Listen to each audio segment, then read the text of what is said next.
160 years ago, Californian Unitarian minister Thomas Starr King, after whom my seminary was named, was asked where a Unitarian stood on the important issue of that day. And he replied, "We don't stand. We move." And it would probably be closer to the truth to say, we evolve. In fact, evolution is one of the most distinguishing features of our faith tradition. As many of you know, our beautiful Unitarian Universalist faith was actually founded in heresies. It was created by people objecting to the established doctrine of the Catholic Church and demanding change. Upon studying the Bible, Universalists insisted that God was an all-loving deity as opposed to a judgmental, exclusionary God. And meanwhile, Unitarians maintained that God was one, as opposed to being divided into the three entities of the Father, the Son, and the Holy Spirit. And this kind of questioning and continued transformation has characterized our faith over the centuries. We, my friends, are a living tradition. Living. That is not adhered to only one way with one immutable truth. Instead, we are known for the assertion that revelation is never sealed. And in other words, what that means is that we never think we've arrived at the ultimate truth and then we remain there. Oh no, we listen to what is emerging, what is most needed, and how truth and wisdom continue to evolve over time. As we deepen our understanding of the unfolding universe, we transform our religious tradition to keep pace with the times. In the mid-1800s, we saw it in the radical ideas of the transcendentalists that they brought to Unitarianism. And then in the later 19th century, we saw it in the ethical and justice-focused interpretation of religion, rather than just a biblically focused one.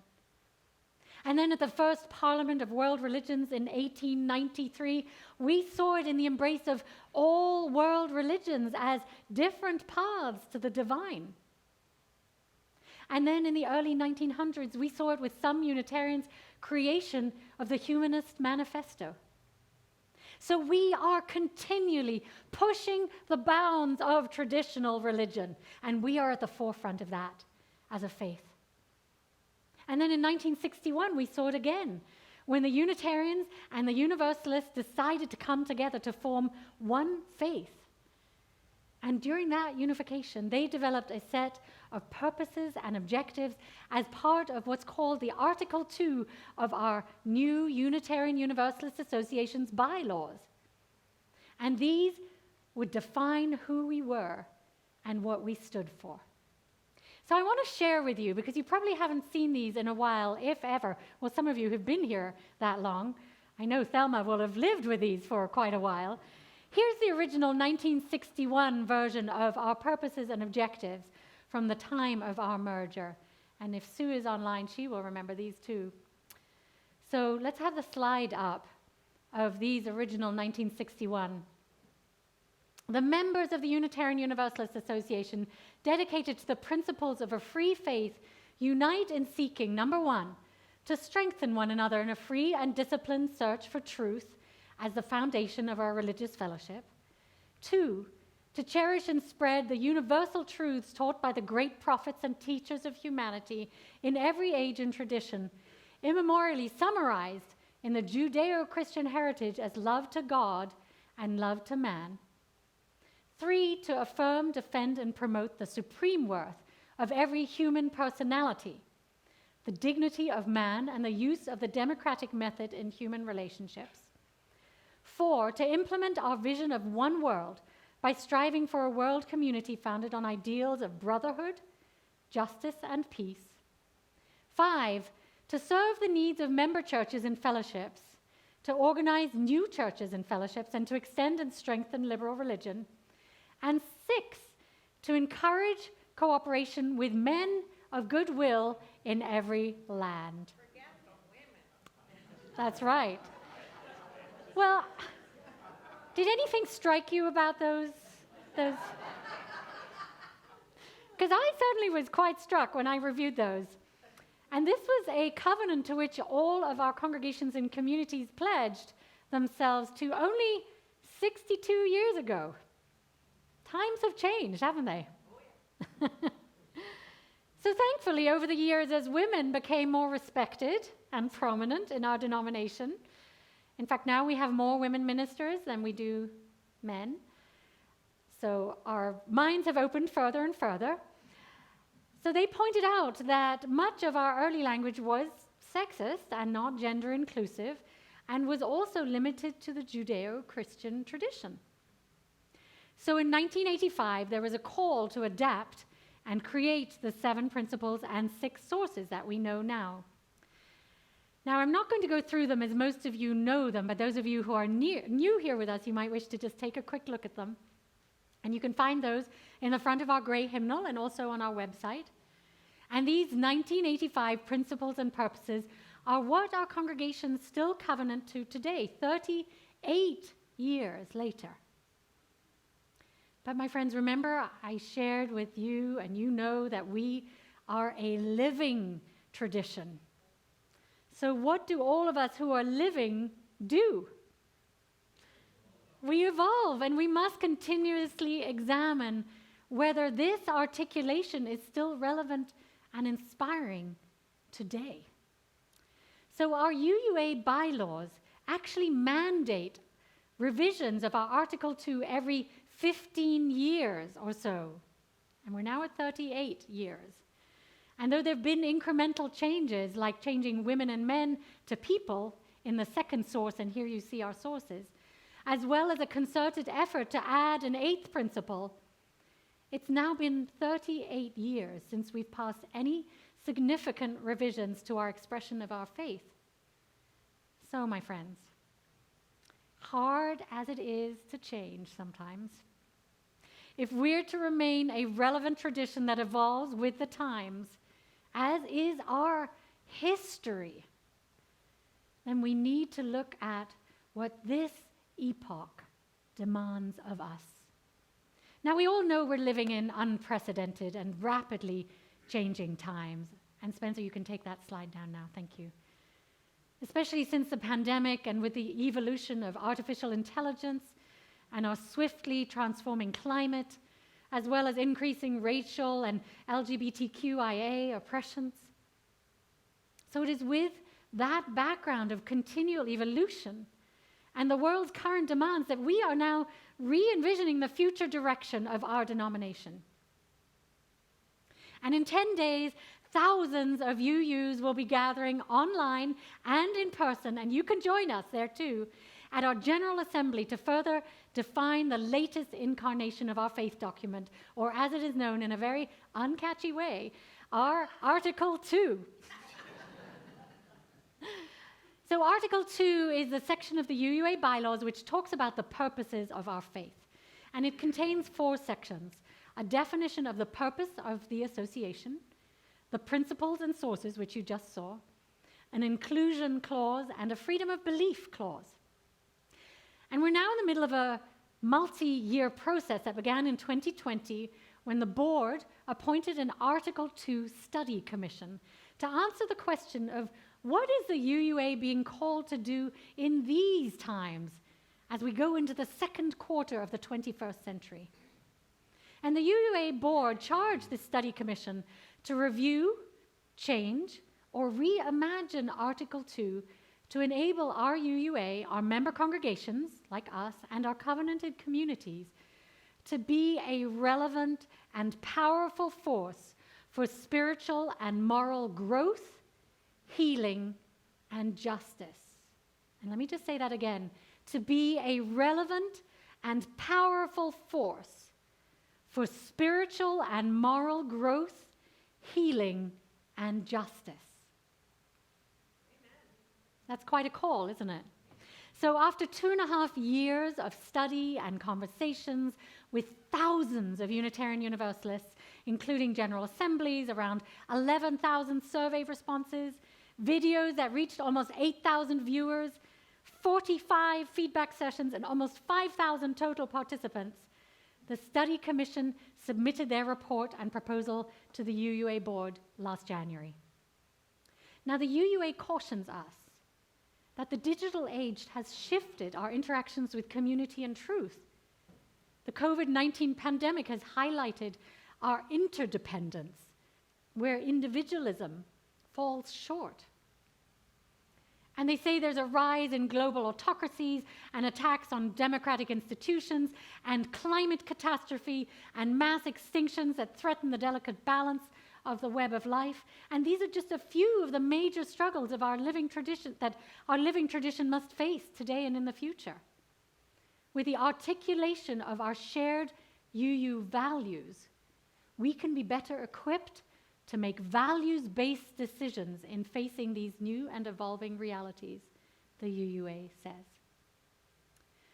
So as the study commission listened to everyone and worked on their development, they realized that though our 7 principles and 6 sources as they stand now speak of our aspirations, we need a clearer, more actionable articulation of our faith.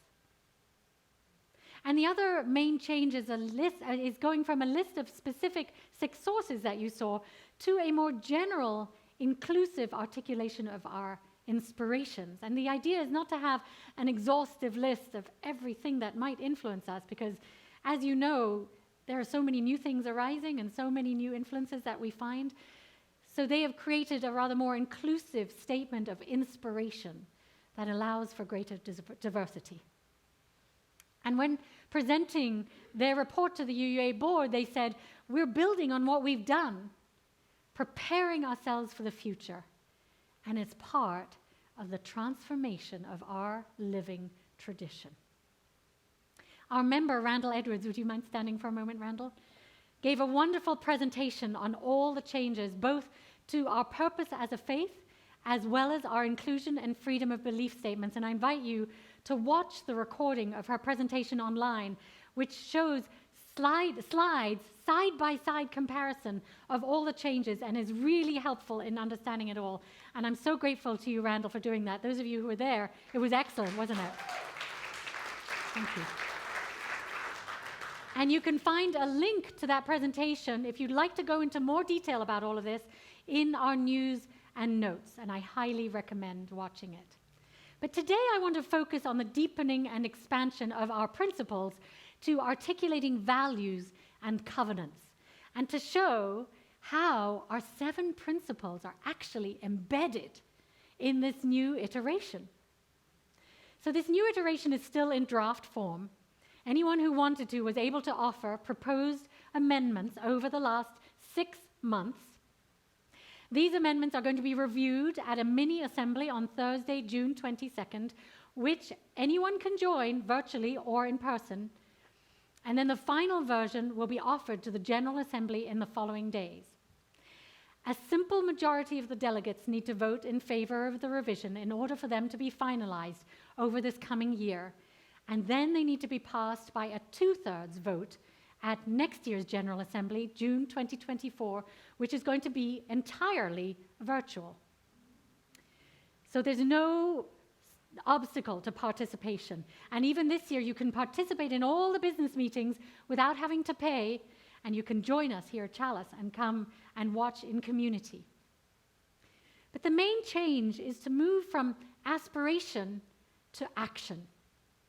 So by naming our values explicitly with an articulation of how we might embody them, it gives us clearer ideas of how to actually live out our UU faith in the world as actions guided by love. So here is the flower graphic with a chalice of love at the center. That's not it.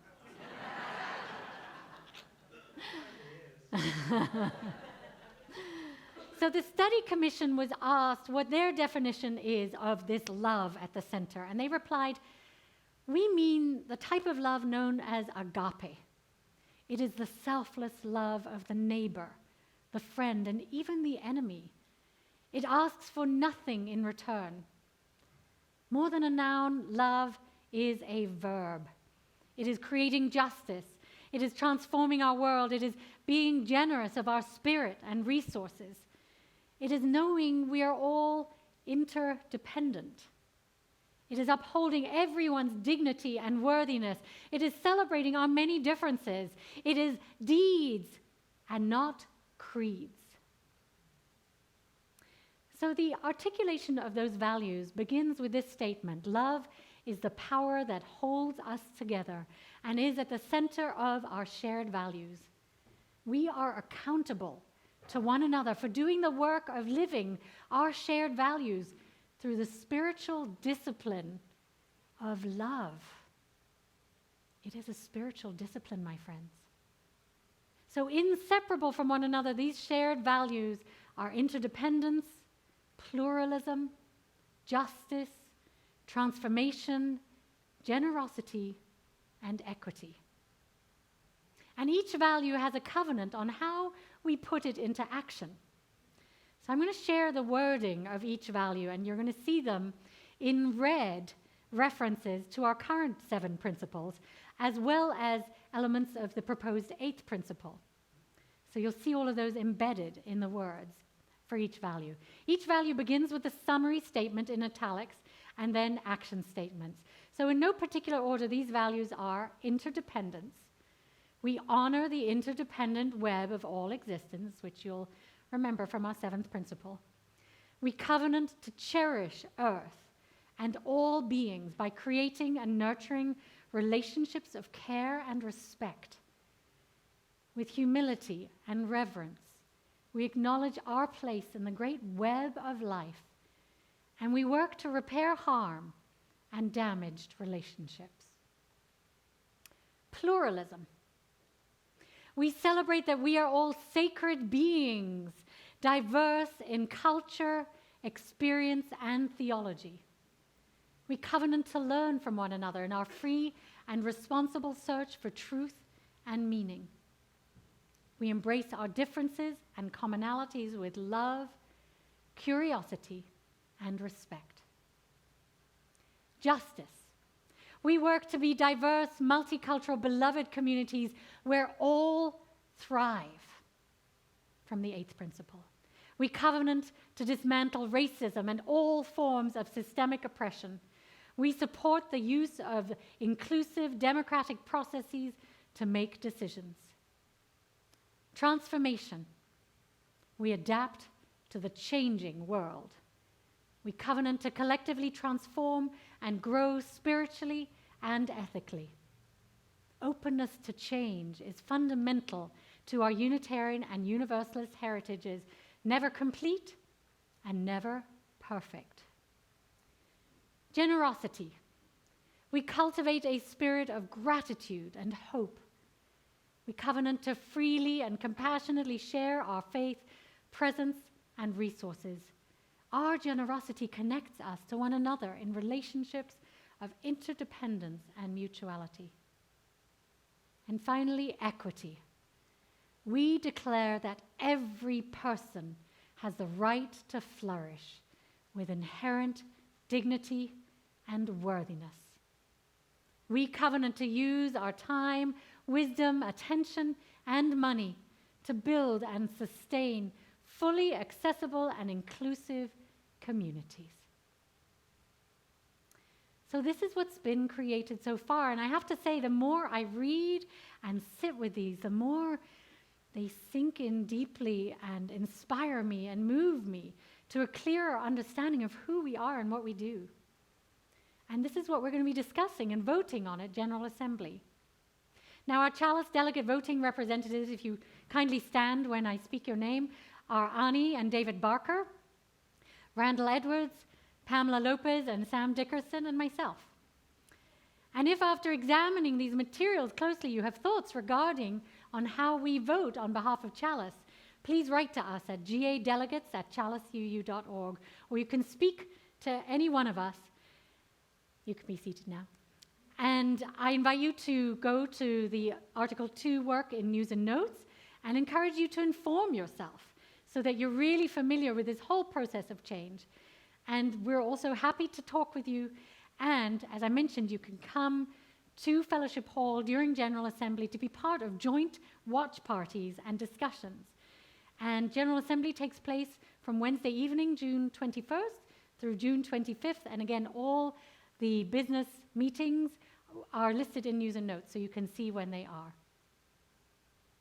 So, my friends, I invite you to take pleasure and pride in our denomination. And Thelma, who's been here for how many years, 50 plus years, is nodding there. You've seen so much transformation and evolution, haven't you, over the years? We're unique in our ever-evolving faith and in this creative process. This is not being handed down by bishops or leadership. This is a co-creative process in which every Unitarian Universalist has a say. And the goal of these 4 years of transformative work has been to help us engage more deeply with our faith and develop this new theology of our time. And though change is often challenging and sometimes painful, it is maybe one of the only constants of our lives. So we can choose to embrace change and be proud Unitarian Universalists who are responding to the times with creativity and imagination. How many religions offer you that opportunity? My friends, we can all choose to be a part of the future direction of Unitarian Universalism. Will you join us? Yes. Will you join us? Yes. May it be so.